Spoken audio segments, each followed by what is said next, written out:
మన ప్రభువు అనే యేసుక్రీస్తు నామములో మీ అందరికీ నా హృదయపూర్వకమైన వందనాలు. దేవుడి దినమంతా మీకు తోడై ఉండి మిమ్మల్ని ఆశీర్వదించి కాపాడునుగాక. పరిశుద్ధ గ్రంథంలో నుండి యెషయా ప్రవచన గ్రంథం 65వ అధ్యాయం 16వ వాక్యాన్ని నేను చదువుతా ఉన్నాను. మీ బైబిల్ తెరచి మీరు గమనించి చూడండి. దేశములో తనకు ఆశీర్వాదం కలగవలెనని కోరుకొనువాడు నమ్మదగిన దేవుడు తన్ను ఆశీర్వదింపవలనని కోరుకొనును. దేశములో ప్రమాణము చేయువాడు నమ్మదగిన దేవుని తోడని ప్రమాణము చేయును. పూర్వము కలిగిన బాధలు నా దృష్టికి మరవబడును, అవి నా దృష్టికి మరుగవును. మరొక్కసారి నేను చదువుతూ ఉన్నాను. పూర్వము కలిగిన బాధలు నా దృష్టికి మరవబడును, అవి నా దృష్టికి మరుగవును. దేవుడు సాక్షాత్తుగా దేవుని ప్రజలను గూర్చి, దేవుని ప్రజలను ఉద్దేశించి ఒక శ్రేష్టమైన మాట వారితో చెప్తున్నారండి. ఇశ్రాయేలీయుల సర్వ సమాజమా, మీరు నా చెంతకు వచ్చారు గనుక, మీరు నన్ను ఆశ్రయించారు గనుక, మీరు నా పాదాలు పట్టుకున్నారు గనుక ఇప్పుడు నేనేం చేయబోతున్నానంటే, మీరు మీ బాధలు నుంచి పోవునట్లు నేను మిమ్ములను ఆశీర్వదించబోతూ ఉన్నాను. నేను మిమ్మల్ని ఆశీర్వదించాను అనుకో, నేను మిమ్మల్ని దీవెనకరంగా ఉంచాను అనుకో, మీ బాధలన్నీ మీరు మరిచిపోతారు అని దేవాతి దేవుడు వారితో ఒక శ్రేష్టమైన మాట చెప్తున్నారు.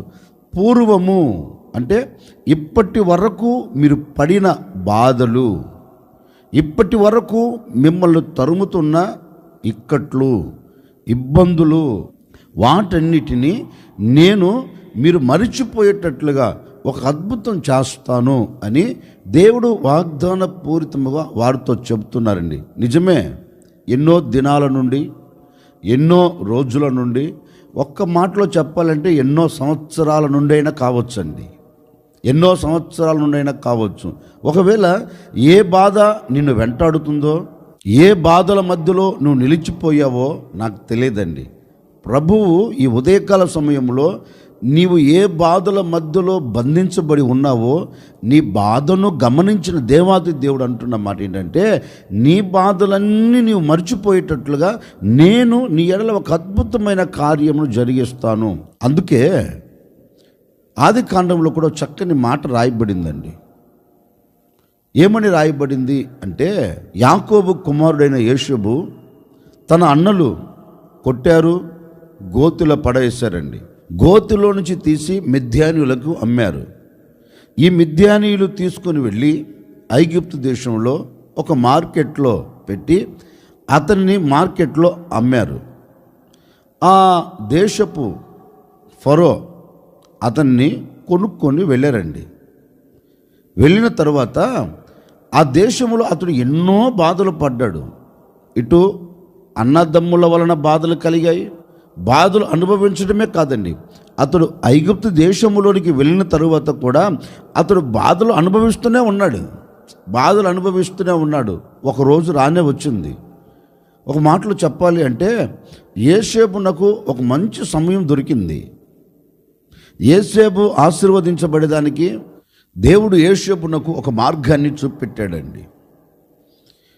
తను ఆశీర్వదించబడేదానికి ఒక మార్గం చూపెట్టాడు. ఆ దేశంలోనే ఒక అమ్మాయిని చూసి పెళ్లి చేసుకున్నారు.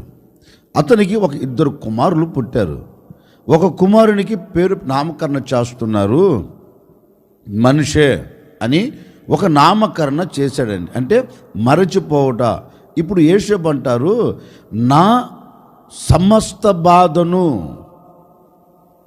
నేను పూర్వం పడిన బాధ అంతటిని, నా అన్నదమ్ముల దగ్గర నుంచి పడుతున్న బాధ అంతటిని, ఈ ఐగుప్తు దేశంలో ఉండినంతకాలం నా బాధ అంతటిని నా దేవుడు ఏం చేశాడు అంటే, నా బాధ నేను మరచిపోయేటట్లుగా, నా బాధలు నాకు జ్ఞాపకం ఉండకుండా నా దేవుడు నేను మరచిపోయేటట్లుగా నన్ను ఆశీర్వదించారు.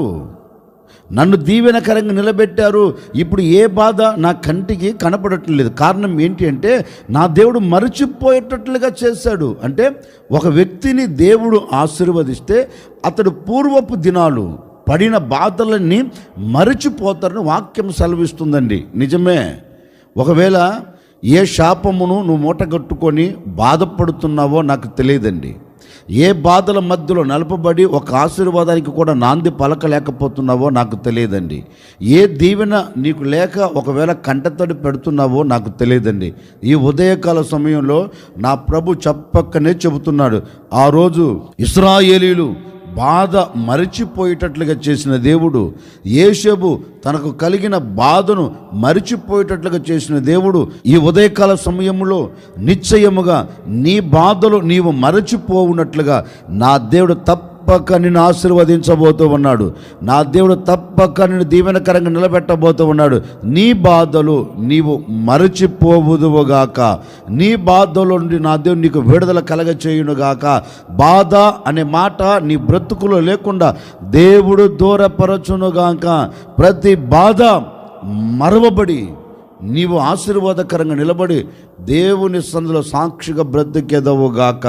అందుకే దేవుడు అంటారు, మీ బాధలు పూర్వము కలిగిన బాధలన్నీ నీవు మరిచిపోయేటట్లుగా నేను ఒక అద్భుతమైన కార్యం చేస్తాను. పూర్వం పడిన బాధలన్నీ నిన్ను విడిచిపెట్టి వెళ్ళేటట్లుగాను, నీవు ఆ బాధ చూడకుండా ఆ బాధల మధ్యలో నుండి నేను నీకు విడుదల కలగచేస్తాను.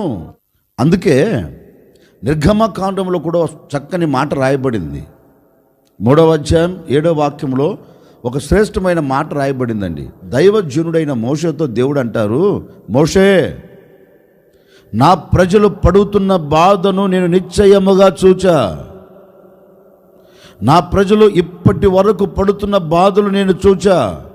430 సంవత్సరాలు నా ప్రజలు పడిన బాధను నేను చూస్తున్నాను. ఇప్పుడు చూచిన నేను ఏం చేయబోతున్నానంటే ఈ 430 సంవత్సరాలు పడిన బాధలు వారి మరచిపోవునట్లుగా నేను వారి ఎడల ఒక అద్భుతమైన కార్యమును జరిగించబోతూ ఉన్నాను. వారి బాధల మధ్యలో నుంచి నేను విడుదల కలగచేయబోతూ ఉన్నాను. అందుకే నా ప్రభు ఈరోజు ఉదయకాల సమయంలో చెప్పకనే చెబుతున్నాడండి, నీవు పడిన బాధలు నా ప్రభు చూచాడు. నువ్వు పడుతున్న బాధలు నా దేవుడు గమనించాడు.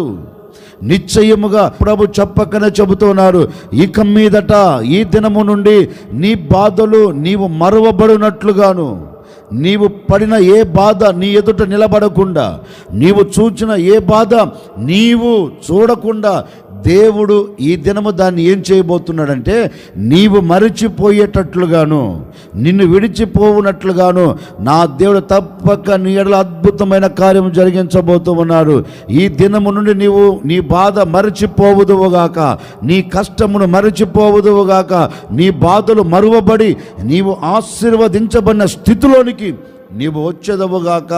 ఈ దినము మొదలుకొని ఏ బాధల మధ్యలో నీవు ఉన్నావో ఆ బాధ ఈ క్షణము నుండి, ఇదిగో ఈ మాటలు వింటున్నప్పుడే, ఈ మాటలు నువ్వు ఆలకిస్తున్నప్పుడే నీ హృదయాన్ని పట్టుకొని పీడిస్తున్న ప్రతి బాధల్లో నుండి విముక్తి కలగబోతూ ఉంది.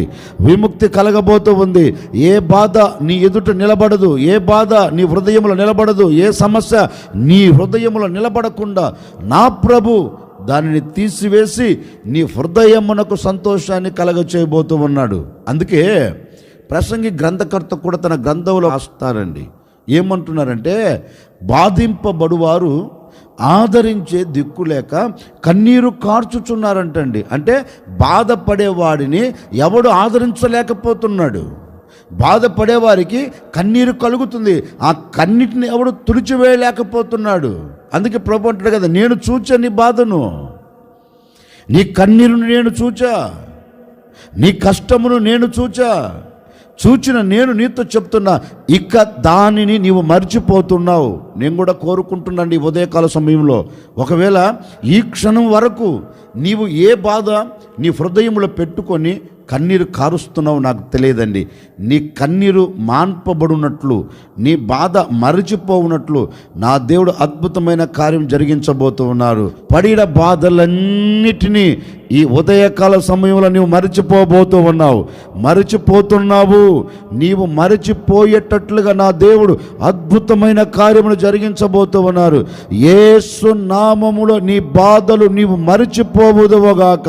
యేసు నామములో నీ బాధల మధ్యలో నుండి నా దేవుడు విడుదల కలగచేసి నిన్ను, నీ కుటుంబాన్ని, నీకు కలిగిన సమస్తమును నా దేవుడు నిన్ను ఆశీర్వదించి దీవెనకరంగా నిలబెట్టి నీ బాధలన్నీ నీవు మరిచిపోయేదవుగాక. తల వంచండి. వచ్చిన ప్రార్థన. ఆశ్చర్యకరుడా, మీకు స్తోత్రాలు చెల్లిస్తున్నాను తండ్రి. మీరంతైనా సర్వశక్తి కలిగిన దేవుడవు. నిజమే, పూర్వము మాకు కలిగిన బాధలు మరవబడును అని మీ లేఖనాలు సెలవిచ్చినట్లుగా ఒకవేళ ఈ ప్రజలు ఏ బాధల మధ్యలో ఉన్నారో, ఏ పగవారి చేత బాధపడుతున్నారో తెలియదయ్యా. ఈ ఉదయకాల సమయంలో పగవారి బాధలు మరచిపోవునట్లుగాను ఒక అద్భుతమైన మీ కార్యాన్ని జరిగించండి.